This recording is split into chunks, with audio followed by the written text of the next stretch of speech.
Salut à toutes et à tous, c'est WP Universe. Et aujourd'hui on se retrouve pour un nouveau L'incroyable histoire de.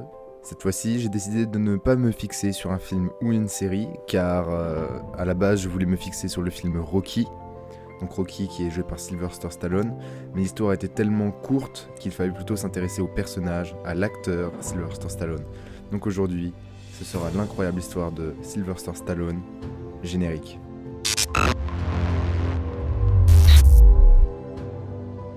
Sylvester Stallone est né le 6 juillet 1946 dans le quartier de Hell's Kitchen, dans la ville de New York. À la suite de complications survenues à sa naissance, il souffre d'une paralysie faciale du côté gauche, d'où en vient sa tête reconnaissable parmi tant d'autres. Il étudiera l'art dramatique à Miami, mais heureusement aura une période de chômage très intense, parmi laquelle il se retrouvera brièvement sans domicile fixe. Afin de regagner de l'argent, il tournera dans un film érotique pour lequel il aurait touché très peu d'argent, du genre $200. Par la suite, il fera certaines petites apparitions dans Bananas ou encore dans la série télévisée Kojak. Par la suite, il interprétera le méchant principal de la course à la mort de l'an 2000, mais c'est durant cette période que Stallone développa un nouveau projet. En effet, Stallone avait assisté à un match de Mohamed Ali et un boxeur inconnu, Chuck Wepner.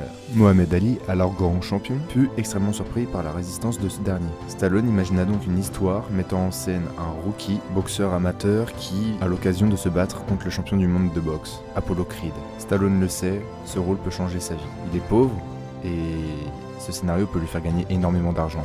Donc il refuse de vendre son scénario s'il n'obtient pas la garantie de jouer le personnage de Rocky. Les producteurs veulent le scénario, mais ne veulent pas de Stallone. Mais c'est donc finalement en 1976 que John G. Avildsen réalise le film, et c'est donc un réel exploit car, justement, avec un petit budget dérisoire, le tournage est terminé en à peine un mois. Un film donnant une leçon de vie, ne jamais abandonner, un film incroyable pour cette année-là. C'est pourquoi, à sa sortie, c'est un réel exploit. Le film reçoit 10 propositions pour les Oscars. Incroyable. Et Stallone devient la 3e personnalité nommée dans les catégories meilleur acteur et meilleur scénario original pour un seul et même film, derrière Charlie Chaplin et Orson Welles. On voit donc une réelle ascension pour Stallone, car il passe de chômeur dans les rues à star mondial. Après cette explosion, Stallone retrouvera son personnage à 7 reprises et réalisera tous les scénarios à part le 5e.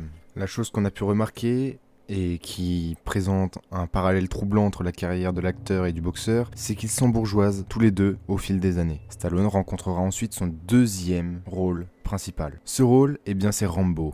En 1982 sort le premier film. Ce rôle le fait directement grimper au rang de superstar mondial du cinéma. Dans les années 90, il connaîtra une énorme vague d'échecs. Il veut se décoller de la peau de Rocky et de Rambo, alors il va se tenter notamment dans la comédie, avec L'embrouille et Dans le sac, ou encore Arrête ou ma mère va te tirer. Mais le public cherche une nouvelle génération de héros d'action. Steven Seagal, Jean-Claude Van Damme, Bruce Willis. Il apprend donc de ses échecs et va se lancer dans Cliffhanger, Demolition Man et L'Expert, qui seront donc de vrais succès. Par la suite, il ne fera que quelques petits rôles, pas grand chose, pas de gros films qui exploseraient le box-office. En 2006, Stallone revient au devant de la scène, avec le 6e volet de Rocky. C'est un choc, il a dépassé les 50 ans et il reprend la peau du boxeur sur le ring.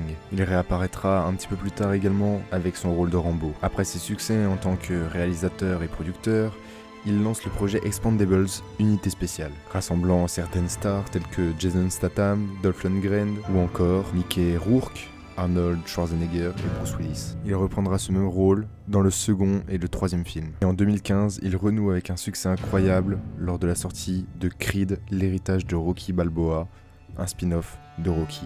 Ce succès montre une nouvelle face de l'acteur, un côté plus dramatique, sachant que Rocky, à ce moment-là, se bat contre un cancer et a perdu sa femme et son meilleur ami. Enfin, en 2018, il retrouvera donc ce rôle une dernière fois pour faire ses adieux au personnage. En soi, on peut dire que l'histoire, elle est quand même totalement folle, l'histoire de Sylvester Stallone, car il part d'être totalement pauvre à la rue et n'ayant pas vraiment de projet, à réussir, via un seul petit match de boxe du plus grand face à un inconnu, à devenir une star mondiale du cinéma.